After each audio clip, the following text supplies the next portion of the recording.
Welcome to Career Tools. This week, oversharing personal information. The questions this cast answers are: what constitutes oversharing? What should I share at work? And what should I not share at work? So Sarah, there are some unspoken rules at work about the things that we can and cannot talk about, we can, because we can always talk about anything, but that perhaps it is better to avoid talking about because it's upsetting to other people, or it causes friction, or it just distracts us from what we're supposed to be doing, which is getting on with our work. And oversharing on some of the topics we're going to discuss are some of the things that upset the balance of a workplace or upset the balance of a team and cause productivity to be lost. We've talked about oversharing before. There's another cast called Political Errors, Oversharing, and that's more about information that you have that affects the business. So information about whether or not somebody is going to be around, or, when you know someone's plans, or your own plans, and the business is planning around those, and perhaps those your plans will affect their plans, but you can't share them yet. We've talked about that kind of sharing, but this one we're talking more about personal information or personal opinions and oversharing. So we're going to cover don't share, don't include others accidentally, and if it must be said, be short. So why don't we share? Well, the reason we don't share everything in our lives at work is it makes things uncomfortable and affects the productivity of other people on the team. And we're not trying to be cruel here. We're not saying that you should be on autopilot and a robot at work and never have any feelings. It's not our intention. Of course, you're going to have feelings about situations that are outside of work, and it's going to be hard to leave all of those situations at the door. Instead, what we're asking you to do is do your best to leave them at the door and not spend time discussing them at work at length. Right. We're going to talk about 5 big categories of subjects that are unsuitable to discuss at work, and in no particular order: medical details, relationship details, money details, political details, and religious details. And anytime you start a discussion on any of these topics, you risk making people uncomfortable, even if they're your friends, right? If you are having a nice dinner in the evening and you suddenly bring up details, you say, oh, I'm going into the hospital, and somebody says, why? And you give them some big discussion about exactly what they're going to do to you in the hospital. That's going to put everybody off their dinner. You wouldn't do that if you were at a dinner party. So in the same way, you wouldn't do it at work.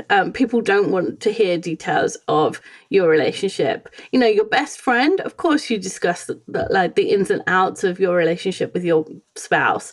But again, at a polite dinner party, you wouldn't discuss the marital problems that you're having. Same thing at work. So it's not like we are picking these subjects because there's something about them that is kind of work specific. There's something about them that make other people uncomfortable, and the details don't need to be shared. And if you overshare in these areas, then you start to make people around you uncomfortable. And these don't need to be negative things either. Relationship details, for example, for an upcoming marriage. Now, getting married, tends to be all-consuming, and there's a temptation to talk about it all of the time because that's what's on your mind. And especially because other people are interested and they want to know more details. It's a topic of conversation. It's easy to let this topic become a big topic of discussion amongst the team, and that can bring down overall productivity, even though it is a happy topic. Yeah.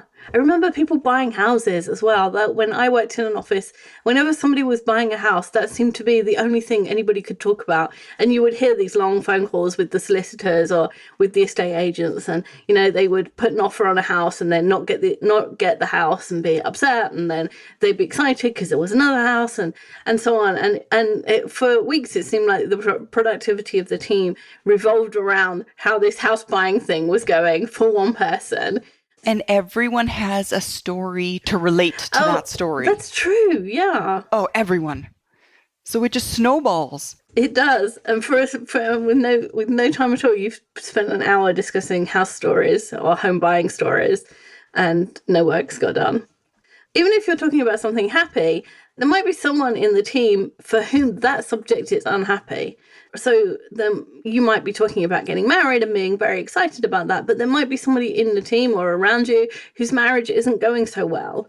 It's upsetting to them to hear about, all the details of you being excited about your marriage. And that's not to say that you can't be excited. We want you to be excited. We want people to be human and have relationships that are based on things that they're excited about. But what we're saying is, if you're oversharing, if this is becoming the topic of conversation amongst the team and you're not concentrating, you're not doing any work, then there's a problem. That's where the problem comes, when the amount of sharing that you're doing is overflowing the work that needs to be done. Yeah, that's why the 5 categories are as they are. You might have good medical news that might upset someone who has bad news. Or your bad news might make someone else's news feel worse, right? So hearing your good money news or your money worries makes those who are having the same or different problems uncomfortable. You can't win. No. Part of what makes these categories difficult is that you have no way of knowing anyone else's situation, and all of the subjects can be highly emotional for people. Yeah. You never know, those people who suddenly announce that they're getting divorced or suddenly announce, that they're having a baby and it's coming in 3 weeks. Some people like to keep that news to themselves, and, so you don't know what's going on in other people's minds and how your news is affecting them. And you might be very comfortable talking about praying for someone who's sick, but you don't know that everybody around you has the same religion or practices a religion at all. And including them as if they're in agreement with you is disrespectful, and it's detrimental to your relationship, because they say, well, this person doesn't really know me, they're including me in something that I don't really believe. Or people do get upset when they're wished happy Christmas and they're not Christian. On the other hand, some Christians get upset because they think the US is a Christian country, and therefore I should be able to wish people happy Christmas. And part of political correctness is just to try and avoid some of these places where we kind of bump up against each other and rub each other the wrong way. You can't win. That's the point. You can't win. That's right. So don't try. Politics is another subject that you might feel really comfortable talking about, whether at a national or local level. But you can't expect that everyone around you is as interested as you are or is on the same side as you are. Because that subject, politics, again, can be very controversial. Many people would rather not discuss it at all or even hear a discussion about it. Yeah, I read Ask a Manager, which is a site that we love. Alison Green takes questions, and one of the questions was from someone who took lunch in a break room at the same time as a bunch of other women. They all had the same lunch hour, and so they would all be in the break room. And a couple of people were really focused on the election and the politics around it and who was doing what and who had said what and so on. And the person who'd written in was like, this subject it stresses me out, and I don't want to hear these. Even though they're not mad at each other, even though there's no argument, I just don't want to hear it in my break, because this is a subject that stresses me out. And that's why you can't know that's something that someone else is feeling. And those kinds of things, they hurt relationships long term. Mm-hmm. Right? It's like when they say that first impressions curb the way you feel about somebody forever. If you burn a relationship with an interaction like that, it's hard to change that view of that individual, of that relationship. It is. There's another reason why it's beneficial to keep your personal details out of work, and that is it can be helpful to you. If you're going through something, work can provide some normality when you're suffering, when you're having a personal crisis. Or even if you have happy news like a pregnancy or a house that you're buying or whatever, work can provide some constant when everything else is changing. So if you bring everything into work, if you bring all these topics into work, you then have no sanctuary from them. And work can be a sanctuary for people. away from some of their problems. Absolutely. Oversharing can be detrimental to your career. If the thing that comes to mind about you is some personal issue, whether it's good or bad, then managers, they're not thinking about your good work. In fact, they may not want to give you more rewarding work because they think you're overloaded with normal work and whatever is going on at home. You can imagine, right? Somebody we were just talking about you renovating your house. You can imagine if you talked about renovating your house the whole time, then that would be what comes to mind about you, not that you're doing a great job. That's not a good thing. I bought this house 2 months ago. Yeah. And I don't know that anybody at Manager Tools knew I bought it. No, exactly. And now we think of you about, the things that you do that are valuable to us and valuable to the listeners, not about whether or not you've bought a house. Exactly. So the next part is don't include others accidentally. Even if you're not including others directly in your conversation, it's really easy to include other people accidentally. When there's something going on in our personal life, we tend to lose perspective on just how much it's affecting us. And we therefore need to be vigilant that we're not including others by our actions or our demeanor. And one very noticeable way of including others accidentally is by taking phone calls about the matter at work. And I remember being in an office and this happening all the time, and people not realizing how long those phone calls were, how frequent they were, or how loud the conversations were, or how often they left the office. They'd be discreet and leave the office to have that conversation, but because they were doing it 4 times a day, you noticed. So people notice your behavior and they notice changes in your behavior. So you have to be vigilant about your phone habits and try not to affect your teammates by having these long or frequent phone calls whilst at your desk.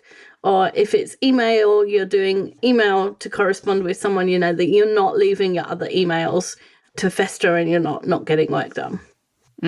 Absolutely. Another way of including others accidentally is suggesting a gift for a coworker or a lunch or something else that includes costing money. So just because you think it's a reasonable amount for such an item, buying a gift for a coworker doesn't mean it's affordable for everybody. Or an activity that takes time outside of work can be seen that same way. Perhaps someone else on the team in the group would have to pay for childcare, for a babysitter, to attend an evening event. It may be cost prohibitive for them for some reason. In this case, it's not that you're oversharing per se, but you're creating a situation where others are forced to give more information, create an excuse to get out of something, right? A reason that they cannot afford it.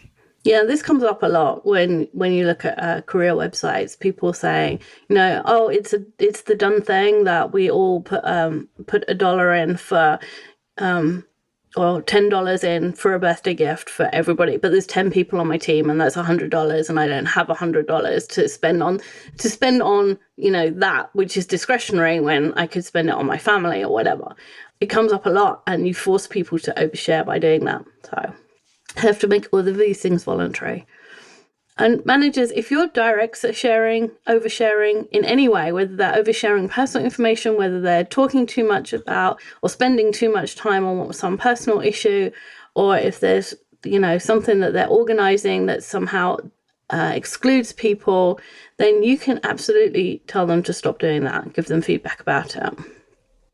It's possible to be understanding of someone's personal issues and still tell them, don't share the details of the team. If somebody is going through a divorce, it's possible to be completely understanding about the fact that they're going through a divorce and it is emotional and that it's difficult for them, and still ask them, hey, those phone calls that you're having with your lawyer, don't have them in the office, or, please try and have them outside of the office or outside of office hours because it's disrupting the team. Oftentimes people just don't realize that other people see what's going on. Yeah, you think you're in your own little bubble. Yeah. People are looking at your bubble all the time. They just don't realize it. Sometimes I think people are appreciative if you point out those things. Just remind them, because we're distracted. We're not paying attention to necessarily how others are perceiving our behavior. Yeah, that's true. Okay, and then the last one is if it must be said, be short. Some people are unaware of others' discomfort around certain situations, or they believe that to ask about it is showing concern or interest. And, in fact, their questions might be completely normal. If you're having a few days off, it's common that someone would ask what your plans were. Yeah, so whilst you would want to answer the question that's been asked, if somebody says, hey, I saw on the calendar you're having a couple of days off, are you doing something nice? This is the point at which you could overshare. So in order not to do this, just give a couple of sentences. And on the other side, if you don't want to share, nobody is entitled to more information than you want to give them. Keep the answers truthful, because the truth is easier. Making up a lie just makes it difficult for you, and what a tangled web we weave, and all of that stuff. But you can be short. And once you've answered the question, you can change the subject. So for instance, if somebody says, I saw you're having a couple of days off, are you doing something nice? You can say, I'm having a medical procedure, nothing to worry about. Or, Steve and I are getting divorced and I have to go to the lawyer. Getting on with work is really helpful to me. Or, I'm going on a church trip and I'm looking forward to it. Or, I'd love to help, but that's not in our budget right now. Thank you for thinking of me. Or, I'm doing some charity work, nothing major. Or, I have a rule about not talking about politics at work. I'm sure you understand. And there's a reason that these phrases are in two parts, because if someone doesn't get the hint and asks another question, you can repeat the second part to stop the conversation. So we'll role play this. Wendy, why are you taking time off? Oh, I'm having a medical procedure, but it's nothing to worry about. Oh, really? What's wrong? Nothing to worry about. By saying the second part of that phrase again, you allow the person to move on, and 9% of the time they will. It's really obvious when I say, it's nothing to worry about the second time, that I am not going to say anything else about it. And I'm not going to give any details. And so that stops me oversharing. And it also gives that person the message, hey, I'm not going to talk about this. So change the subject. Right. It's a strong hint. It is. It's a strong hint. And yet it's not rude. I'm not saying, hey, I'm not sharing this with you, or you're being nosy or whatever. Or you're not even saying, I don't want to share this with people at work. There's nothing impolite about them. They're just short statements, and you can say them again. Any of them. If you're doing charity work and it's religiously, it's linked to your religion, and you say, I'm doing some charity work, nothing major, and somebody says, oh, really? What's all that about? And you say, no, it's nothing major.